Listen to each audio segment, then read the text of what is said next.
మాంగళ్యధారణ అయిపోయింది. ఎవరైనా ఆ శ్రీరామచంద్రుని వారి మీద పాట పాడితే మంచిది. నేను పాడతాను.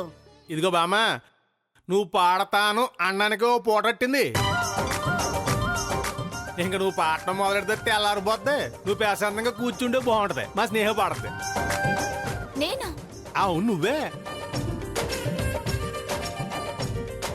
నువ్వు రాముడి ముందు పాడితే ఆయన ఆశీర్వాదం కూడా నీకు ఉంటది. పైగా పండగ రోజున పాడితే అబ్బో చాలా మంచిదంట. పాడు పాడు పాడు.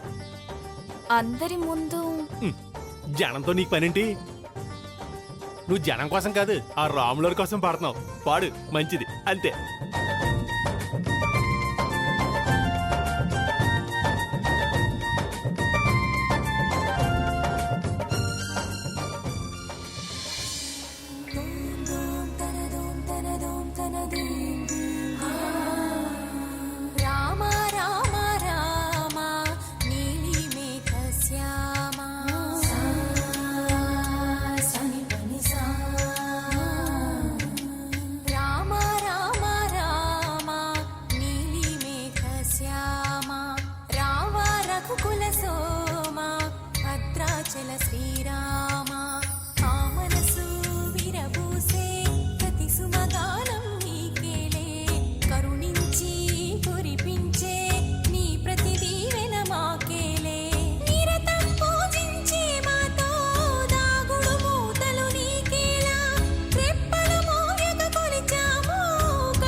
Super, wonderful.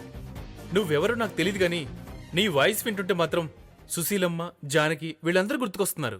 నువ్వు గాని సినిమాల్లోకి వస్తే పెద్ద సింగర్ అవుతావు. సినిమాల్లోకి వస్తే ఏంటండి, ఆల్రెడీ సినిమాలో పాడుతుందే. వావ్, బయటికి రావాలి, సినిమా రిలీజ్ అవ్వాలంతే. అలాగా? మ్యూజిక్ డైరెక్టర్ ఎవరు? గోకులని. ఓ ఎస్, వెరీ గుడ్. నేను మ్యూజిక్ డైరెక్టర్నే. నిజమండి, మీ పేరు? రాజేష్ వర్మ. నేను మీకు పెద్ద ఫ్యాన్ అండి బాబు. రాజేష్ వర్మ గారా, ఇదిగా మీ సినిమాల నుంచి చాలా చూసానండి బాబు, మీకు పెద్ద ఫ్యాన్. ఓకే, నేను కొత్త సింగర్లకి లైఫ్ ఇవ్వాలని వెతుకుతున్నాను. లక్కీగా ఈ అమ్మాయి కనిపించింది.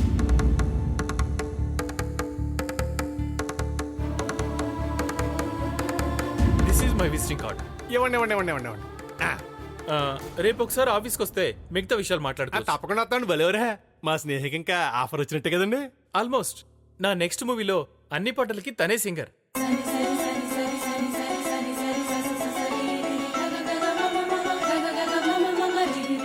అయ్యి బాబోయ్, స్నేహ లేకు థ్యాంక్స్ చెప్పు. Thank you sir, thank you so much. Okay, all the best.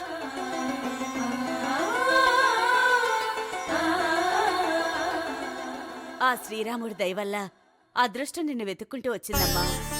ఏం జరిగినా మన మంచికి.